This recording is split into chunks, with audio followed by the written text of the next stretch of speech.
Okay, I am at the airport in Paris. They told me I have 2 hours before we start boarding, but they said to go ahead and make my way over there because it is a long walk. So let's see if we can time it. Okay, it's 7 o'clock. We board at 8:40. So let's see how long it actually takes. I'm on American Airlines to get to the gate. Let's see. If you're new here, I'm Mariah, and this is my flight back home to the United States from Paris, France. I'm only 10 minutes into the trip, and my bag was already flagged. Once the culprit was found, I realized I had already put it in the required plastic bag, but I forgot to put it onto the conveyor belt separately from my bag. So you would think I have this down packed by now, going through security in Europe. Dude, I forgot to take my liquids and put them in the plastic bag, and they flagged my bag, and they swapped it so many times. Oh my gosh. Make sure you have your liquids easily accessible and you take them out and put them in the plastic bag they give you. Because if it's not easily accessible, you're gonna be digging through your bag in front of everybody. Yeah, liquids, even the ones that are 4 ounces, you still have to take them out and put them in a bag. Once I cleared the security checkpoint and got my passport scanned, I was free to walk the terminal. I can see why the airline employee encouraged me to go ahead and start walking towards my gate. Honestly, they probably wanted me to have time to shop and to leisurely stroll through the terminal.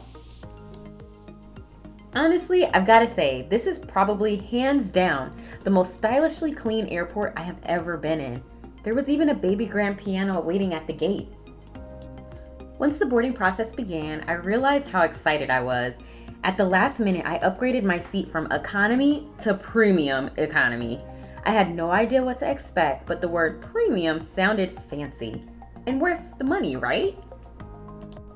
This was also my first time boarding a plane that boards behind first class. We couldn't even take a peek at it. Once I sat down in premium economy, I quickly realized how spacious premium economy was. Check out that footrest.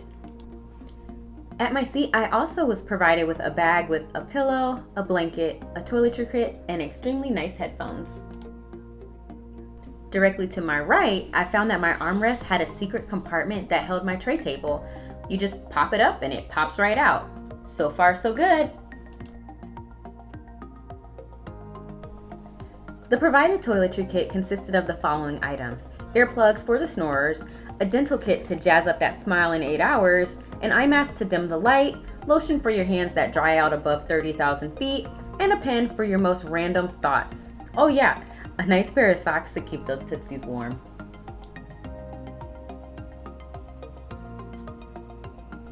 Directly to my left, I found the remote that controls the entertainment screen. The remote was convenient because the seat in front of me was a bit further away and could not be easily reached like the touch screens back in regular economy. Talk about having an extra level of comfort. I can sit back, flick through the selections, and not constantly reach up to touch the screen to change my selection. 5 episodes of One Tree Hill? Yes, please. Bring on the teenage drama. Once boarding was complete and the cabin door was shut, the passenger that was next to me found another empty row in premium economy and moved his seat. No complaints from me though, I prefer to fly solo in a row anyway. Now we're ready for an on-time departure. From wheels up to wheels down, we're expecting our total travel time to be 8 hours and 12 minutes. On top of having a larger seat, I was also afforded a view from not just one window, I had 2. Soon it was time to head down the runway for takeoff. Thankfully, the weather wasn't too inclement for delays or cancellation. Man, gotta love a morning flight. So do you prefer the window, the middle, or the aisle seat? Personally, I love the window seat.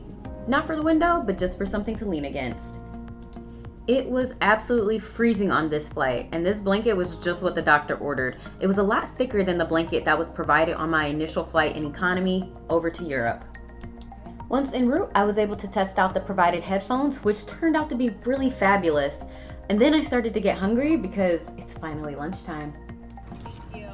Our food had finally arrived. For this flight, I was provided a semi-plated meal that consisted of rigatoni cheesy pasta, a side salad with peppers, a side dinner roll, spreadable Laughing Cow cheese, balsamic dressing for the salad, and lastly, a small dessert. We even received real silverware and dishes. On my last international flight back in economy, all meals were served with compostable plates and cutlery. This was a night and day experience. About 2 hours later, our second helping was served. It was a chilled pasta salad with fresh fruit, pudding, and breadsticks. About an hour after the pasta salad was served, flight attendants came around with chocolate ice cream. Unfortunately, I declined because that's my least favorite flavor, but other people seem to enjoy. And because I enjoyed my premium economy experience so much, I didn't even realize 8 hours had flown by, and we were now making our descent into New York. If your money allows, go ahead and upgrade that flight. It's worth it. This has been another Candid Cami Travels video. Don't forget to like and subscribe. See you next time.